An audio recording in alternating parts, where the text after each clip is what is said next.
Getting the job. You're going to hear an interview about the job market. Listen and answer the questions.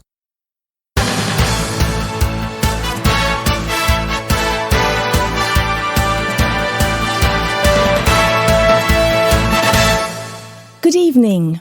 I'm Olivia Cranston, and you're listening to Talk on 5. This evening, we're going to talk about a topic that affects a lot of people: getting a job in these difficult times of high unemployment. In more and more cases, people are using unusual tactics in order to be noticed by employers. I'm here with Ray Simmons, who has tried some of these tactics in order to get a job, and Betsy Stiles, a personnel manager who interviews many potential employees for a large company. Ray and Betsy, welcome to the show. Thanks, Olivia. Thanks. Starting with you, Ray. Some of our listeners might recognise you, since they may have seen your photo on several buses round the city. Tell us why you decided to advertise yourself in this way. Well, I'd been looking for a job for a long time, ever since I finished university last spring, in fact. One day, I was waiting for the bus, and I saw a CV that someone had left at the bus stop. That's when I got the idea of taking it one step further and thought of advertising myself on buses. So I paid to have a huge advert of myself made, which was put on 3 city buses. Wasn't that very expensive? Yes, it certainly was. But I hadn't been able to get a job any other way, and I was beginning to lose hope. I decided I didn't have anything to lose. What other tactics have you tried? Well, at one place where I went for an interview, I bought flowers for everyone in the company.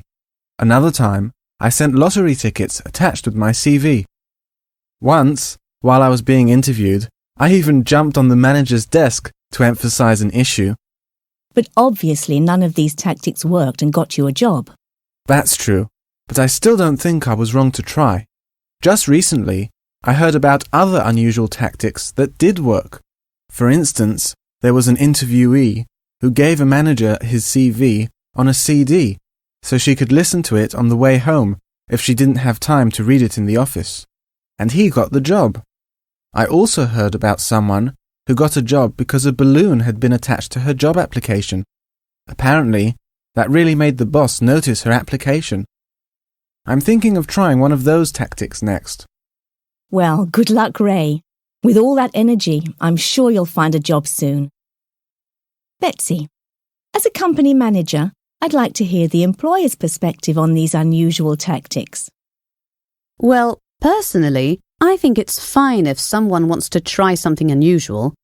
Perhaps that's because I work in advertising, where creativity is very important and highly valued.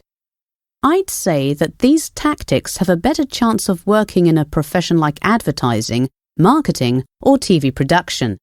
But they have to be really clever and original. What about more conservative job fields, like finance or insurance? In those fields, it's probably not a good idea to try tactics that are too unusual. What's important to keep in mind, whether the job is a creative one or a more conservative one, is that a job candidate has to show an employer that he or she has the proper skills for the job. So, if a person doesn't have the right qualifications, using even the most creative approach won't help. What are some of the pressures that employers have to deal with in today's job market, Betsy? It's a difficult time for employers.